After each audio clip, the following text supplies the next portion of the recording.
Live from the Crazy Cap Studios, this is Fairy Fountain News. I am your host, Jaden, aka Slime Boss, and tonight's top stories: Half-Life 3 confirmed, and the Game Awards. We finally have our nominees. So, before we get into that, we obviously have to talk about our sponsors. Dubby, they're celebrating Black Friday and deals have started already. So again, use our code CrazyCap or hit the link in the description below. Get yourself some Pom Blom, get yourself some Dub Sauce, get yourself a cup.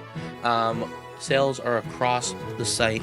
And they're going to be happening until Black Friday, I believe. So get yourself, not only are you going to get 10% off, but you're also going to get tons of other deals from their Black Friday sale. So hit it up right away.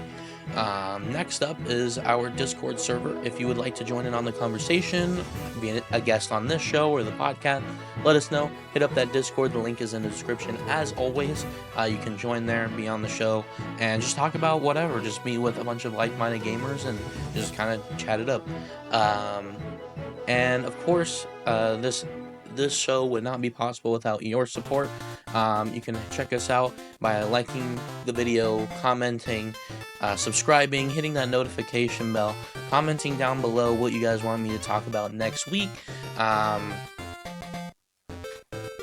and joining our Patreon, because even at the $1 tier, you're getting exclusive content, and you're helping us out. Every single dollar that we make on the Patreon goes right back into making videos, getting hardware and stuff for the other guys, and just creating better content for you guys. So join the Patreon, all that stuff linked in the description below. You can follow us on Twitter, Instagram, Blue Sky, Threads, everything that you have, we have. Follow us there.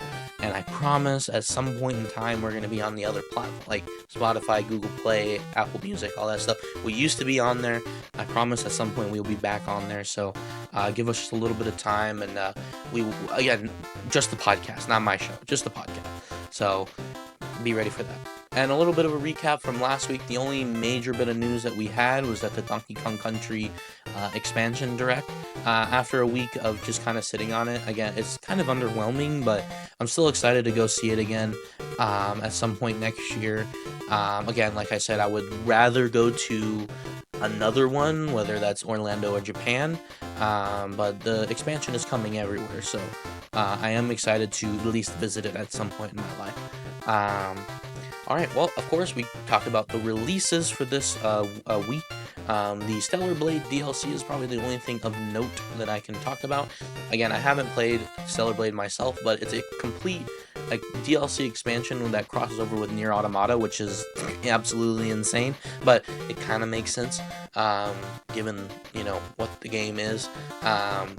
But yeah, Stellar Blade looks great. I own the game. It's something that I'm going to be playing pretty soon. I just made a video talking about my backlog over on my main channel. Go check that out if you want to.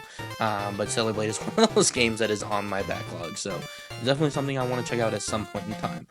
And of course, let's talk about the news for this week. Speaking of Donkey Kong Country, Donkey Kong Land makes its way over to NSO. Don't know why all three aren't on there, but Donkey Kong Land does make its way to NSO. Pretty cool. Again, there are pretty significant holes in the NSO right now, mainly Pokemon, and just kind of weird that we just got multiple rare games back to back. Kind of crazy, but we'll see where this goes. Next up is kind of pretty major news. Half-Life had its 20th anniversary sort of celebration thing. Not going to go too far into it, but the reason why it's a big deal is they showed gameplay of Episode 3. Again, not Half-Life 3, Half-Life 2 Episode 3. And release might be happening sometime soon, hopefully. It's been a long time coming to have any sort of new Half-Life content. And, we have reached the point where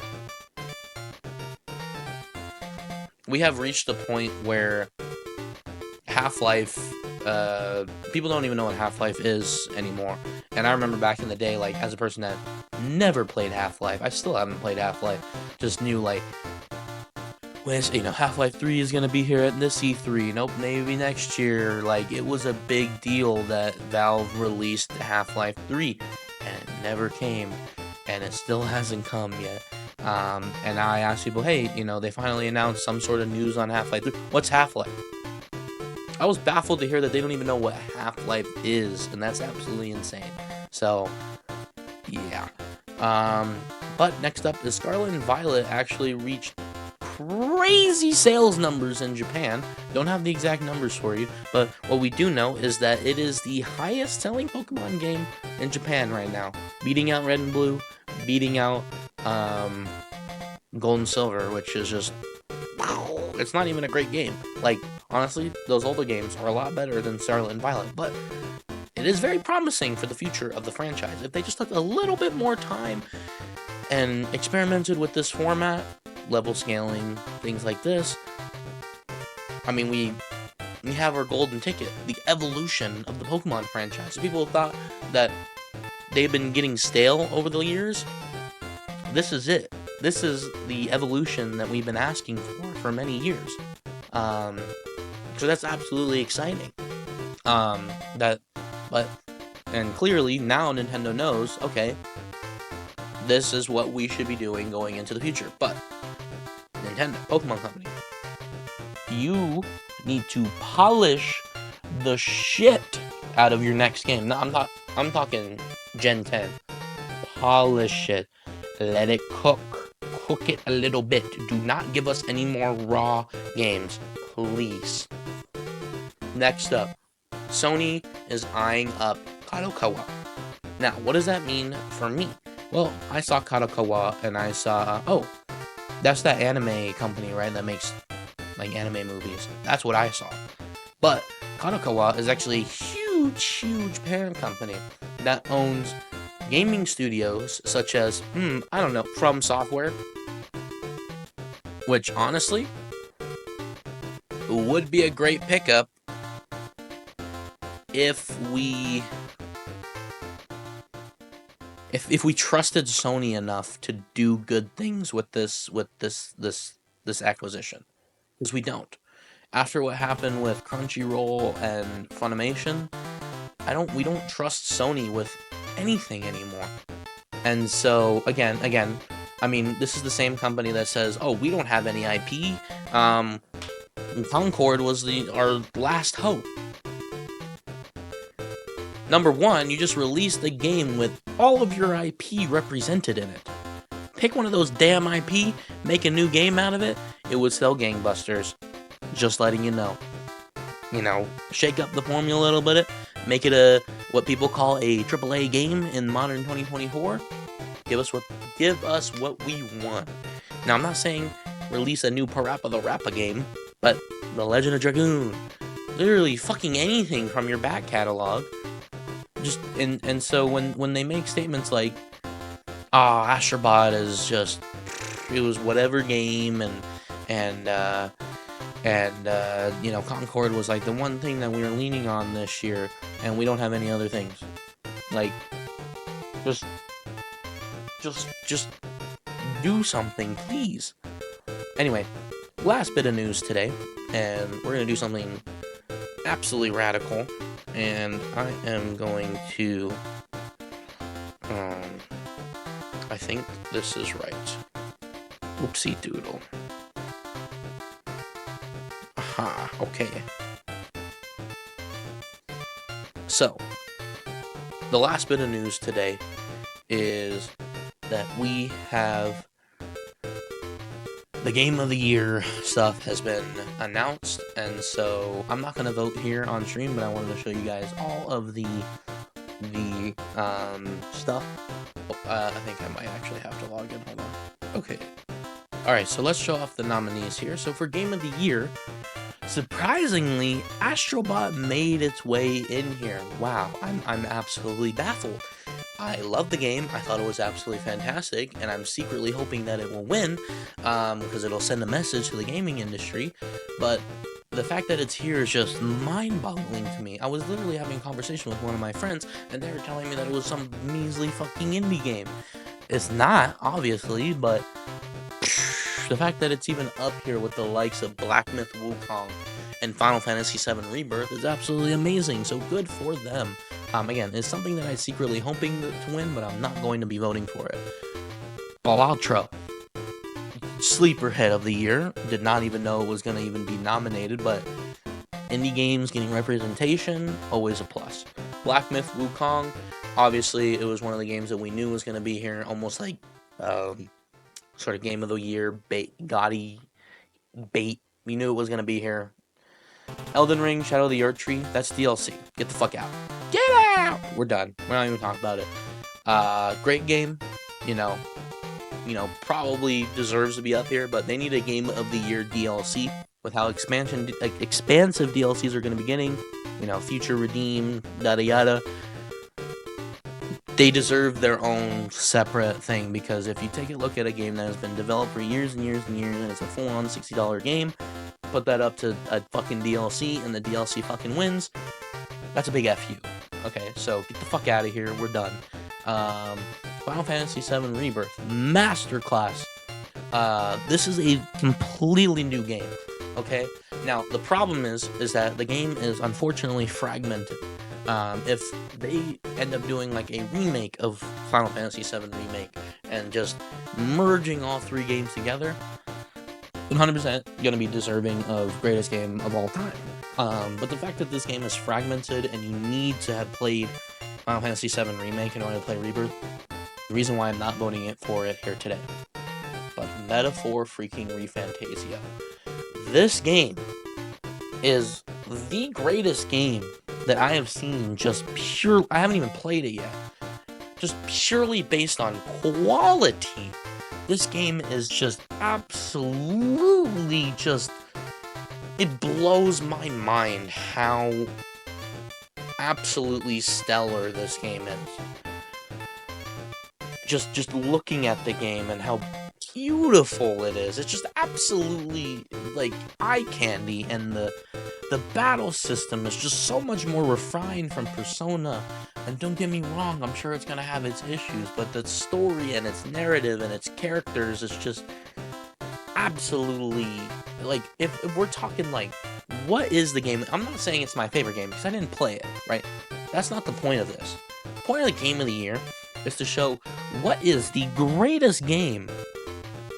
What was the masterclass of gaming this year? And when I look at Shadow of the Earth Tree, that's not fair, right? I look at that and I compare that to Metaphor. It's not fair, right? And I look at Final Fantasy VII Remake. That's a remake. That's not fair. Astrobot. To be fair, it's not you know, it's the Mario of all of these games that are shown here. It is not an absolute masterclass of what we have gotten throughout the year. Metaphor represents that. It's not my favorite game, nor is it a game that I have played. But based on what I've seen and heard, it is just literally the greatest game that has come out in this year. And that's what I'm looking for when I think of best, or the game of the year. Now, when I'm looking at best game direction, I don't know what the fuck that means, but I'm gonna go for Astrobot on this one because, yeah, I don't know what that means. Best narrative. Okay, so I haven't seen Infinite Wealth yet. Silent Hill 2, again, I can't consider that. I heard Hellblade 2 is terrible. Again, unfortunately, Rebirth is a remake, and I don't want to consider it here, although the story is absolutely insane. It's a little confusing for my liking. Again, don't know enough about Infinite Wealth, but we gotta go ReFantasio again here. Alright, best art direction. Astrobot. God damn it. Okay, so Neva, I haven't played yet or heard about anything, but looks cool. Unfortunately, it kind of dissolves into a sea of other indie games. Cool that it has representation here, but I've seen this art style done to death, unfortunately, and although it's striking comparing to, I don't know, these two games, which look exactly the same, this, unfortunately, is just a case of extreme polish. It is a great visually, but not enough. I'm sorry, this Metaphor takes the cake once again. Best score and music. Okay. I'm sorry, there's not really a whole lot to talk about here. Astrobot has a few bangers. Metaphor, I do not like the music direction that they went with. It's a little scary, honestly. Silent Hill, I'm sure it has. Honestly, it's probably better to vote that for sound design. But we gotta go with Rebirth here. Again, even though it's a remake, it's literally remixes of some of the greatest pieces of music in the gaming industry, on top of the sheer amount of music that's in this game. Over like 900 tracks or something like that. Best audio design. I'm probably gonna go with Astrobot on this one, just because again, I really enjoyed a lot of the like sort of immersive things that it does. I'm sure Silent Hill 2 kind of takes the cake on this one, but Black Ops 6 should not even be here. It's a box standard Call of Duty game. It's better than the games have been in the last few years, but like, what's going on here? So I'm gonna have to go with that. Best performance.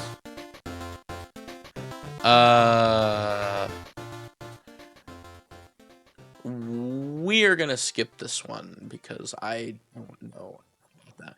Innovation and accessibility. I'm gonna go with Black Ops because they're usually pretty good at that, but I don't know anything about these other games. Maybe Diablo, but games for impact. Ooh. I'm gonna go with Neva on this one just because it's, you know, the type of game that usually has that. Best ongoing. Okay, we gotta talk about this a little bit too. Destiny 2. Although you've had some interesting expansions over the course of the year, you're not really in the conversation anymore, unfortunately. Diablo 4, don't know enough about it. Final Fantasy 14, again, unfortunately not as much in the public view as much as I would like it to be.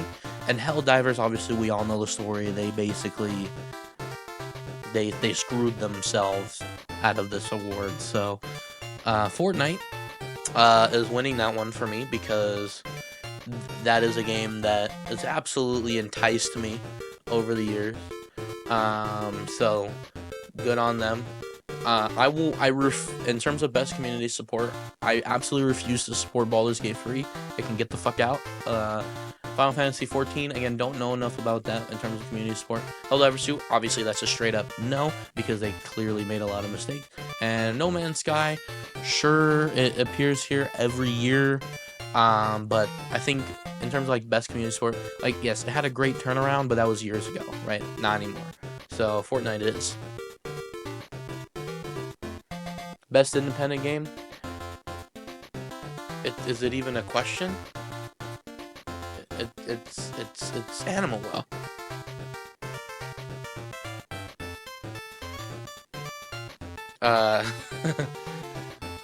Best debut indie game, Pucky Squire all the way. This game was it was way too short, but it was absolutely incredible, and I loved it to death. Best mobile game. I'm voting this one just because it's hilarious that this is even here, but Zenless Zone Zero is very much so the clear winner there.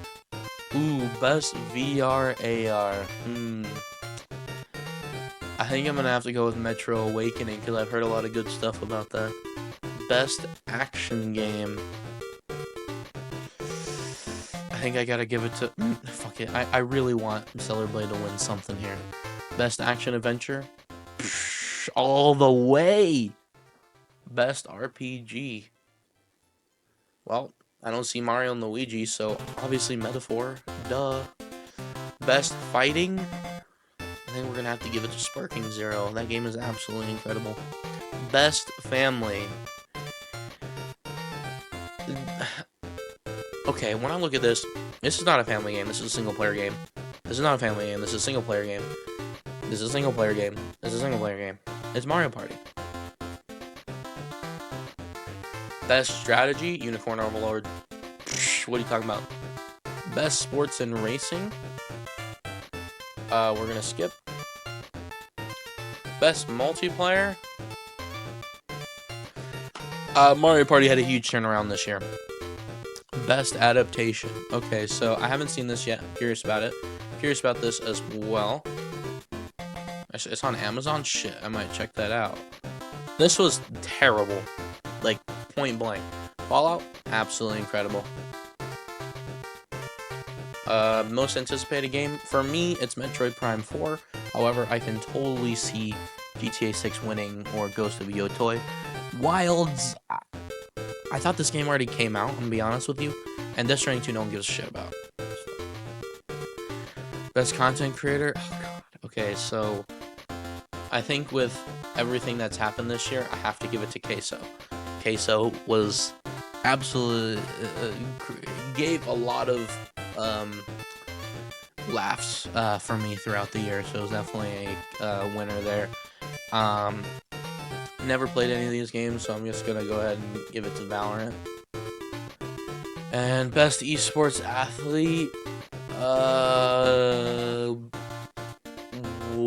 I don't know any of these guys. Sure, that guy. I have no idea. And then best esports team. None of these guys play Splatoon, so I have no idea. Alright, well that's it. So yeah, that's pretty much gonna do it today. I hope you guys enjoyed my little loaning session. So I'm doing something a little bit different here on the show. That's why I'm not dressed up as I normally do. At this time, normally you guys would leave me comments and I would read them, but we don't have any comments, so please comment. Anyways, as per usual, don't forget to like, comment, subscribe. Hit that notification bell for whenever a new Fairy Fountain releases. Also, don't forget to check out Dubby, 10% off if you use code CrazyCap, and tons of other deals throughout the site because of Black Friday, sorry. And yeah, that's going to do it for today. So, I've been your host, Jaden, aka Slime Boss. This has been Fairy Fountain News, live from the Crazy Gap Studios. Have a good night.